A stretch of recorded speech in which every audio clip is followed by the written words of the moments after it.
आपके मन में यह चल रहा होगा कि केजरीवाल ने इस्तीफा क्यों दिया। मैंने इस्तीफा इसलिए दिया क्योंकि मैं ये सब करने के लिए, गंद करने के लिए नहीं आया था। मैं भ्रष्टाचार करने के लिए नहीं आया था। मैं सत्ता का लालच, सत्ता की भूख नहीं है मेरे को सीएम की कुर्सी की भूख नहीं है। मैं पैसे कमाने नहीं आया। पैसे कमाने होते इनकम टैक्स कमिश्नर की नौकरी करता था। उस नौकरी में जितने करोड़ों रुपए चाहता मैं कमा सकता था। पैसे नहीं कमाने, देश के लिए आए थे, भारत माता के लिए आए थे, देश की राजनीति बदलने के लिए आए थे। दोस्तों,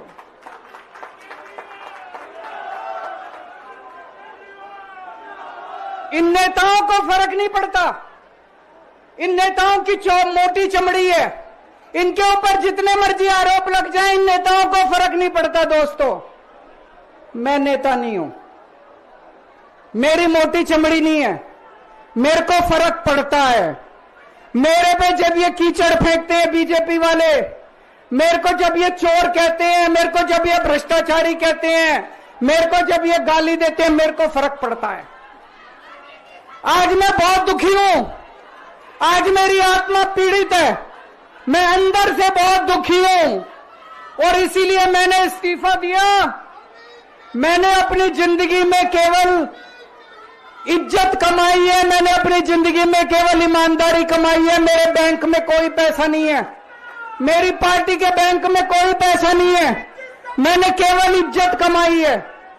आज 10 साल के बाद जब मैंने इस्तीफा दिया है, थोड़े दिन में मैं सीएम का बंगला छोड़ दूंगा। आज दिल्ली के अंदर मेरे पास घर भी नहीं है रहने के लिए। मेरे को कई लोग कहते हैं, कैसा आदमी है यार तू, 10 साल राजनीति करी, 10 साल सीएम रह गया, 10 साल में तो 10 कोठियां बन जाती, 10 घर बन जाते, 10 प्लॉट बन जाते। मैंने कुछ नहीं कमाया 10 साल के अंदर, केवल आपका आशीर्वाद कमाया, आपका प्यार कमाया है 10 साल के अंदर। और उसी प्यार का नतीजा है आज जब मैं घर छोड़ूंगा, मेरे पास इतने लोगों के फोन आ रहे हैं, इतने लोगों के मैसेज आ रहे हैं, जी मेरा घर ले लो, मेरा घर ले लो, मैं किराया नहीं लूंगा, मेरा घर ले लो।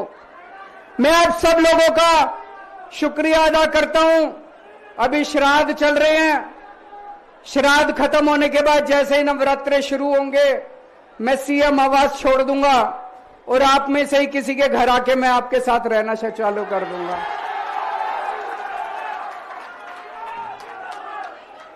इन्होंने, मोदी जी ने हमारे ऊपर सबसे कठोर कानून लगाया, इस देश का ईडी का कानून, पीएमएलए। उसमें बेल भी नहीं मिलती, उसमें बेल भी नहीं मिलती, लेकिन केस फर्जी था। मैं शुक्रिया अदा करता हूं सुप्रीम कोर्ट का, उन्होंने हम सबको बेल दे दी, क्योंकि उनको भी पता था कि केस खत्म है, केस बेकार है। उन्होंने हम सबको बेल दे दी। लेकिन जैसे मैंने कहा, मैंने केवल ईमान, जब मैं जेल से आया, मैंने मन में सोचा था, जब तक कोर्ट मेरे को बाइज्जत बरी नहीं कर देता, मैं दोबारा कुर्सी पे नहीं बैठूंगा। लेकिन मेरे को वकीलों ने कहा, यह केस अभी 8 साल चल सकता है, 10 साल चलेगा, 15 साल चलेगा, यह केस का कोई भरोसा नहीं है, यह केस अभी बहुत लंबा चलेगा। तो मैंने तय किया, मैं अपनी जनता की अदालत में जाऊंगा, जनता से पूछूंगा कि जनता मेरे को बताए कि मैं बेईमान हूं कि मैं ईमानदार हूं। मैं दाग के साथ नहीं जी सकता। दाग के साथ काम करना तो दूर की बात है, मैं इस दाग के साथ में जी भी नहीं सकता, मैं जिंदा भी नहीं रह सकता। मैं आपसे पूछना चाहता हूं, अगर मैं बेईमान होता, क्या मैं दिल्ली में बिजली फ्री कर सकता था? दिल्ली में बिजली फ्री करने के 3000 करोड़ रुपए लगते हैं। अगर मैं बेईमान होता, ये 3000 करोड़ रुपए खा जाता, बिजली फ्री करने की क्या जरूरत थी? अगर मैं बेईमान होता, क्या मैं महिलाओं का किराया फ्री करता? क्या जरूरत थी फ्री करने की? पैसे खा जाता सारे। अगर मैं बेईमान होता, क्या आपके बच्चों के लिए स्कूल बनवाता? सारे पैसे खा जाता। अगर मैं बेईमान होता, आपका इलाज मुफ्त करता, पैसे खा जाता सारे। इन लोगों की 22 राज्यों में सरकार है, 22 राज्यों में कहीं बिजली फ्री नहीं है। तो चोर कौन है?